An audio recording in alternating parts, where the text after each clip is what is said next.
क्योंकि हदीस में अल्लाह के रसूल सल्लल्लाहु अलैहि वसल्लम ने कहा, ला निकाह इल्ला बि वलिय्यिन व शाहिद आदिलिन, कोई भी निकाह वली और दो आदिल गवाहों के बगैर नहीं हो सकता।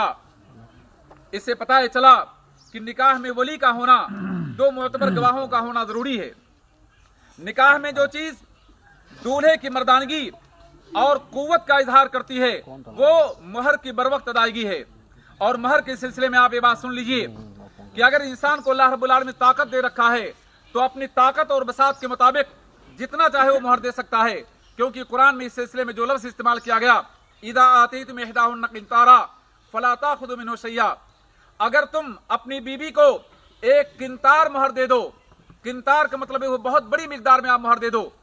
और आपने सुना होगा बारहा कि उमर इब्न खत्ताब ने जब महर की तहदीद करना चाहा तो एक बुढ़िया खातून ने कहा, उमर तुम कैसे महर की तहदीद करोगे, जबकि अल्लाह रब्बुल आलमीन ने महर के सिलसिले में कहा किंतार का लफ्ज इस्तेमाल किया है।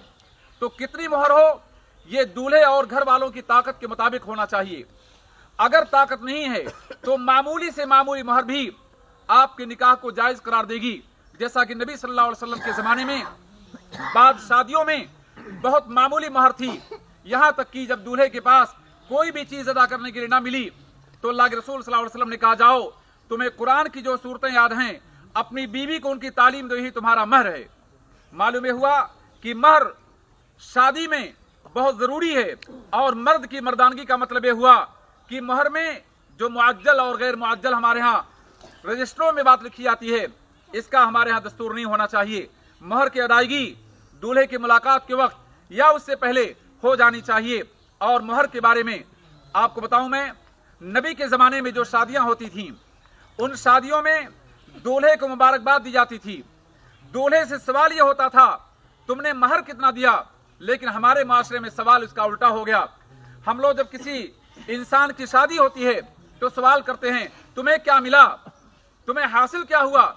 ये दिल्लत का सवाल है, ये गैर इस्लामी सवाल है, क्योंकि इस्लाम आजमत का दीन है, गैरत का दीन है, इस्लाम बुलंदी का दीन है, देने का दीन, आता करने का दीन है, लेने का दीन नहीं मेरे भाइयों।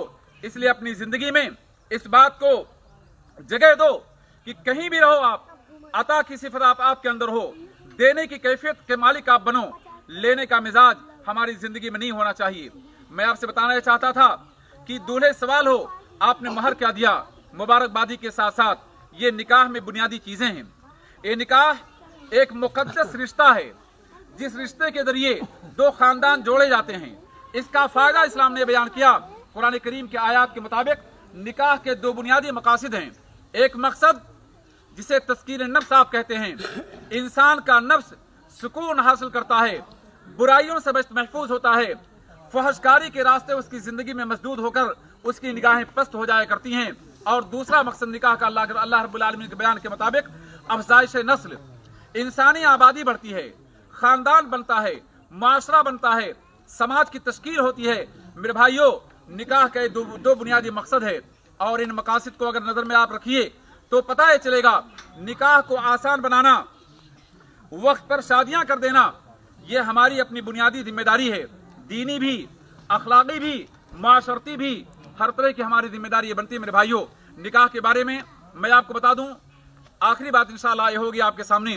वो बात ये है कि जब ईजाब कबूल हो जाए उसके बाद दूल्हे को दुआ दी जाए, बारकल्लाहु लक व बारक अलैक व जमा बैनकुमा फी खैर। और ये दुआ निकाह के मान बाद और फिर जब दूल्हा और दुल्हन की मुलाकात हो उसके बाद अगर मुलाकात दूल्हे से होती है आपकी तो आप उसे शादी की मुबारकबाद पेश करने के साथ साथ इस दुआ के जरिए दूल्हे को नवाजिए। यही सबसे जामे दुआ है जो अल्लाह के रसूल सल्लल्लाहु अलैहि वसल्लम की जुबान मुबारक पर वारिद हुई है, हमारे यहाँ मिजाज बन चुका है। ईजाब कबूल हुआ, फौरन हाथ उठाया गया और न जाने क्या क्या दुआ पढ़ करके तकरीब को खत्म किया गया।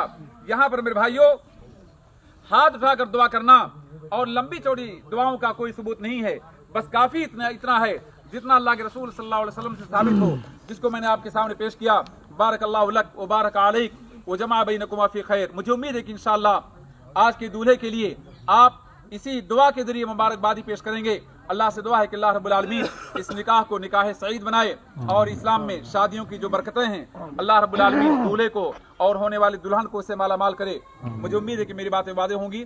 अगर टाइम ज्यादा लिया होगा तो उसके लिए मादरत चाहता हूँ आपसे।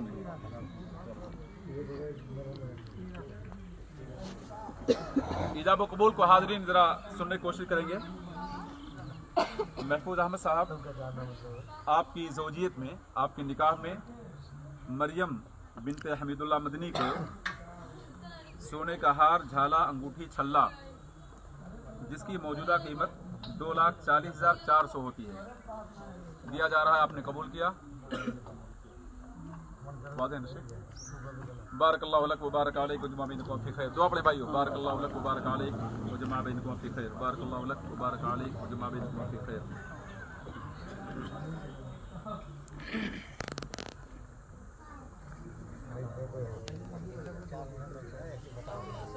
चल गई बात भाई, अब चल